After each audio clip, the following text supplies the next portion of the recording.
Hello, welcome back to another episode of Leointerviews. Today we have Bryan Trilli with us. Hey Leo, how are you today? Good, good. Well, let's go ahead and get into it. Tell me about you. So, man, where do I start? I have 4 children and one on the way. Married, run a few businesses, have a best-selling book right over there that my brother and I wrote about artificial intelligence. I have a marketing agency, have an AI training company. So I stay pretty busy. A lot of time with coaching kids and running them around. It's one of the joys of having a big family and the freedom to spend time with them. Tell me about your book. So our book was really written because of my children. I was listening to an audiobook one day, and in the book it made claims that you and I are just patterns of information, that we don't have a soul or anything that separates us from other animals, and that someday computers would replace us, that we could just take us as people, download us into computers, and then we would live on forever. And it occurred to me that that was wrong for a lot of reasons, but it's also very dangerous to believe that, because if humans don't have unique value, then there isn't really a reason to protect human life over other animals. Or there's a lot of people that think machines, if they're smarter than us, because that's what makes us unique, is their claim, our intelligence, then become just as valuable or more valuable than us. And so our book was the explanation of why that's wrong. We use science, and we use philosophy, and we use psychology, and we use theology, all these different angles to explain where that idea is misunderstood or misled. What's your biggest challenge and how did you overcome it? My biggest challenge in life? How did you overcome it? Or in business? I guess in life. What would be my biggest challenge in life? I think I'd say it's probably one of two things. So one would be I had cancer a few times, and the first time when I was 19 years old, and I had a lot of support from family, great doctors, and got through that. But I would say that was definitely a challenge to still be here multiple decades later. Beyond that, I would say a family, in the sense of having a strong relationship with my wife, with my kids, and all of the challenges and all the unknowns and all the uncertainty and all the things, is bigger than any challenge that I've probably encountered in business. We've been very blessed in most of our business dealings.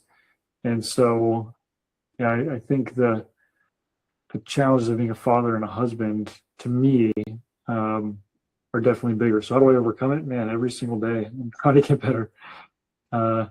I talk to people, we read books, so listen to books or podcasts. I'm always trying to improve. A lot of prayer certainly helps. And I hope I'm getting a little better every day at it. If you think that we could all change the world by doing one thing, what would it be? Say one more time. If I could change the world by doing one thing, what would it be? Yeah. So is this like I could talk to everybody in the world? Or if we could all change the world by doing one thing, what would it be? I think I have two answers to that. So practically speaking, the one thing that we've tried to do with our book is help people see both the benefits and the challenges around artificial intelligence. Mm-hmm. It's, I'll use the analogy, it's kind of like nuclear power. It can be used to power everything, including artificial intelligence servers, or it can be used to destroy people. And AI has the ability to influence and change people's minds, and on a scale of billions. And so it's something we have to be aware of and have systems in place to help us mitigate that.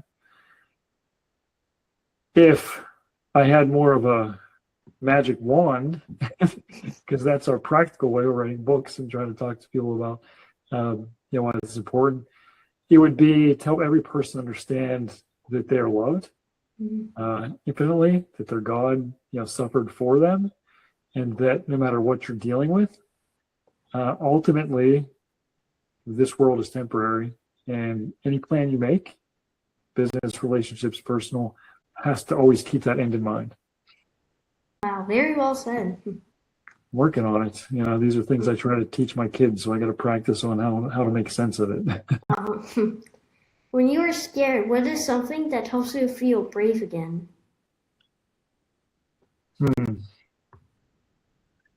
Perspective helps me. So what do I mean by that? If I'm scared because something in business isn't going well, I have 4 children and 1 on the way, and my youngest right now is 2. And after a bad day, when he gets home, because I work from home, and I see him running to me and so excited to give me a hug, almost erases the difficulties and the stresses of whatever I was dealing with through the day. And so the perspective of business is a means to an end. What's the end? The end is to spend time with those I love, with my kids and family, and to see how happy and excited he is, and my other children as well, though they're not quite as animated as they get older, to see me and want to spend time with me, and my wife as well, is much, much more important than anything I do during my work hours. Does that make sense? Yeah. So I'm just curious, right? What's the biggest piece of advice that you could give to someone right now? So is this business advice? Or just advice? And is this like someone like your age, or someone in business, Or someone? just advice for like your life? I think it's the same thing I said earlier. Priorities in life are important. So I know what mine are very clearly. I want my children to spend eternity with their Creator. And so in Christian tradition, we call that being a saint. You have to, a saint is anybody that's in heaven. And so it's to help them become saints, teach them what that means. Same for my wife, same for myself. And everything else beyond that becomes details. And I think that's true. I look at certain very successful individuals. I'll pick on Elon Musk for a second because everybody knows him. He's a billionaire. He can do anything. He's building rockets. He's flying on private jets. He's got his own car company. He's got a massive influence politically.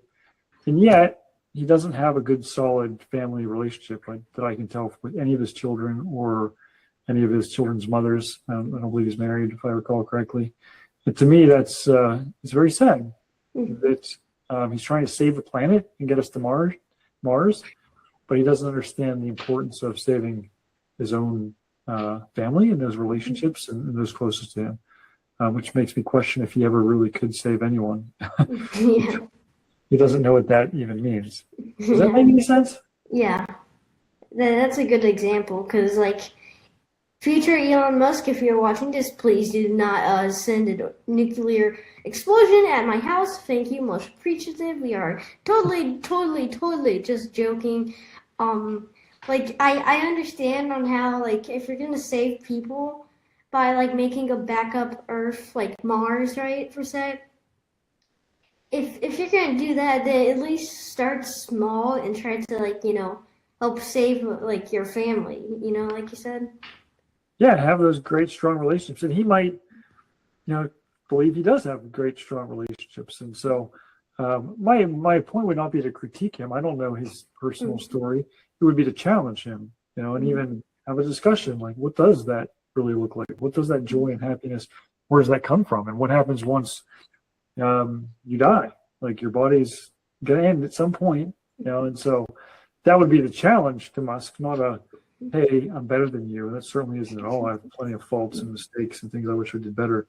It's a, hey, let's look at what you can do with those in your life that you love and care about, and maybe there's a better way to build those relationships with them and spend time with them.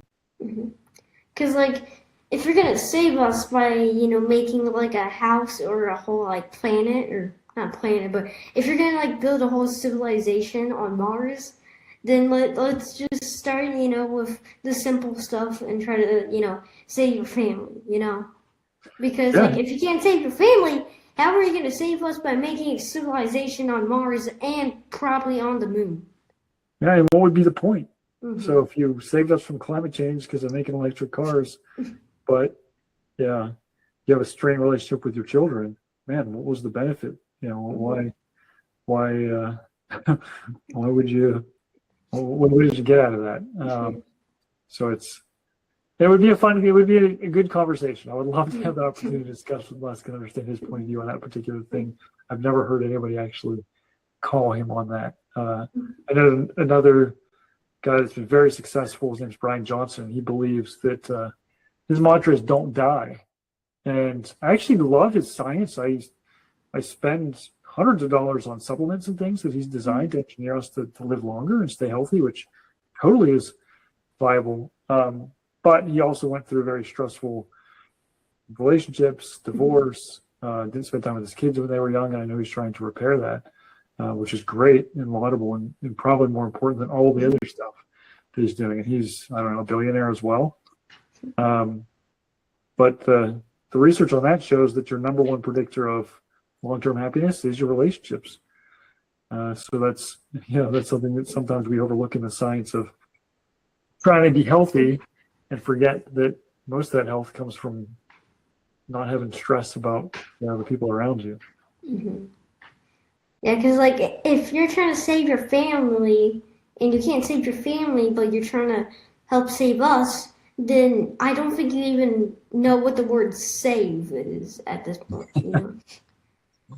So, For but sure. please, Elon Musk, do not blow my house up. Much appreciated. You know, we're just totally joking, you know. So. Please do not send like an orbital strike cannon pointed at my house. I would yeah, I would not like that. So please no. Yeah, I think we'll be all right. I don't think Musk has that capability or would use it. He takes a lot of criticism. He might just tweet about us, which Yeah. yeah.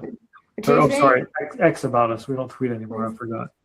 It went from a bird to now just an X. Yeah. So I don't really understand. Can we just keep it as Twitter? Because I like the bird. The bird's cool. I don't even know what to call it anymore. We're tweeting. Obviously, not. We're Xing. Yeah, we're Xing. Are we posting? Are we even living? Like what is this? Yeah. So, what was the best advice you've heard so far from people that really stood out whenever you asked them the questions you asked me? Oh man. Gosh, this is tough. All their advice is like all the advice that I've heard is always good. It's kind of hard to pick like the best one. Gosh. Which one jumps out to you when you think about it? Anything just, oh, I remember when somebody said this, it really caught my attention. Probably this probably sounds like cheesy and everyone knows it, but they actually don't do it. Be kind. Because this world is full of number one, food, number two, war, number three, hatred. So if we could be kind, I feel like we wouldn't have, any more war, or we wouldn't be angry at the guy who's just still looking at his phone and it's a green light and he's just looking at his phone, scrolling at like TikTok. It's like, so I feel like if we were a lot more kind, that doesn't mean you could still, scroll TikTok. You have to obey the laws on, but Yeah, one of my yeah. ways to try and not get upset at traffic is if somebody cuts me off, I usually congratulate them because you didn't just run anybody over, you made the move, and that was, it was a good move. And two, I like to assume they're going to the hospital because somebody's dying. So, if that was the case and I was cutting people off because I was racing to the hospital, I would want them to give me some forgiveness and grace. So there you go. There's a strategy to help you stay calm at road rage. Yeah, especially with those hooligans. We have in our area we have so many low minus IQ brain people in our like I guess just area of driving. Like this past couple of, I guess, 2 years that we've been here at our new house, like there have been so many to where they're just like, okay, I'm now just gonna switch lanes and 2-lane road, so I'm just gonna. And my mom's like, move over. So are you looking forward to autonomous cars that drive themselves, so you don't have to worry about? I've seen videos. I don't know what's worse, those or that people. I've seen videos of those cars. I mean, regularly they're good, but most of the time they just get, I don't know the word, they just fail. So I don't really know what's worse, people Yeah, the or challenge is in all forms of artificial intelligence, I call it the self-driving car problem. So what do I mean by that?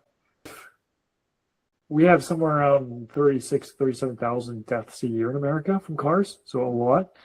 If you reduce that 90% and only had 3,500 deaths a year, well, everybody would be talking about, because that's still 10 a day deaths a year that happen from the self-driving cars, because they wouldn't have to talk about the other 90 a day that are no longer occurring.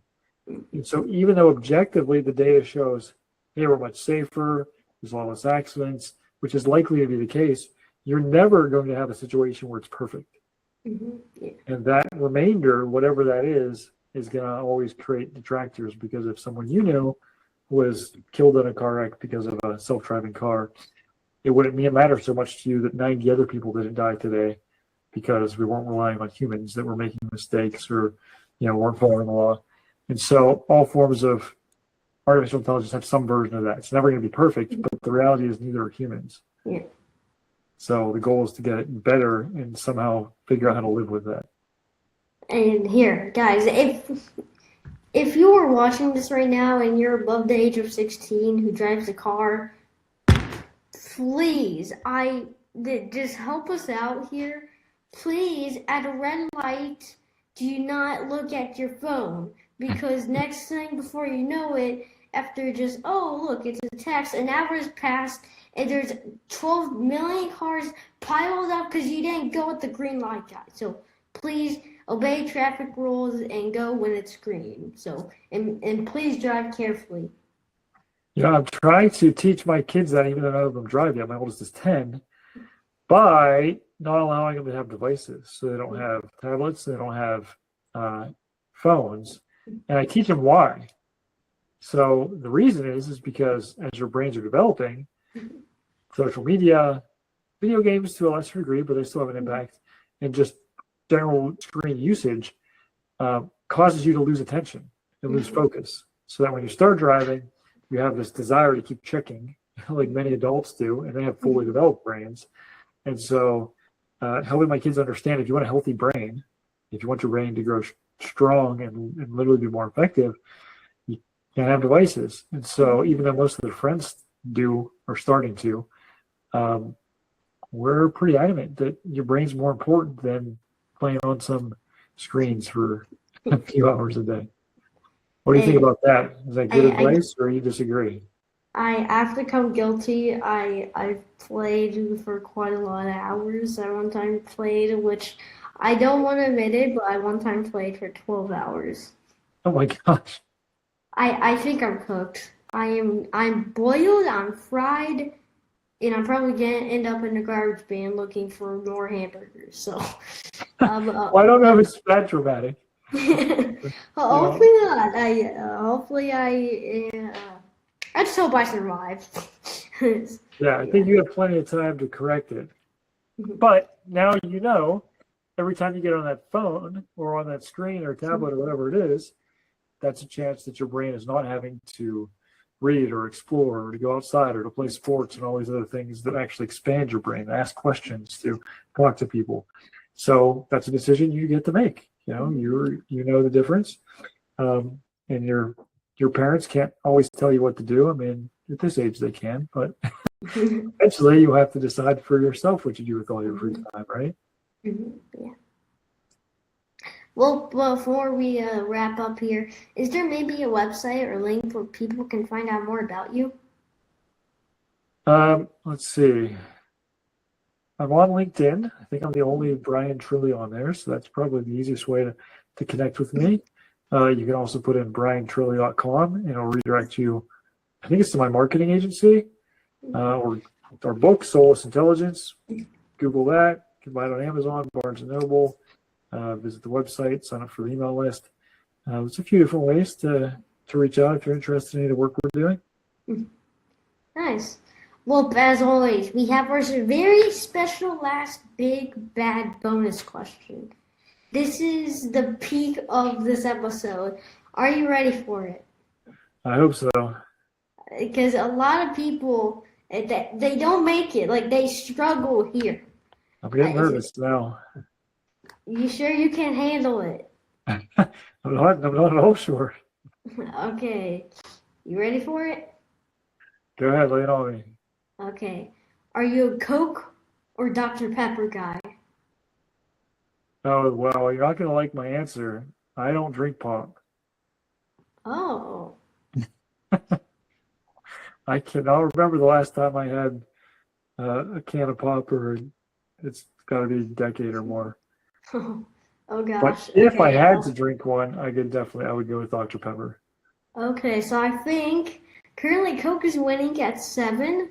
Dr. Pepper now, with your addition, I think is at like 4, 5, 6, somewhere around there. If you forced me to drink one, that would be it. But I would just not drink, more than likely. Well, Coke is still winning. The first one to 10 wins. And if you guys, the viewers watching this, want your opinion to be heard, you can go to my YouTube page. Well, you guys are probably watching this on YouTube, but still, you guys can. I have a little poll where you guys can vote.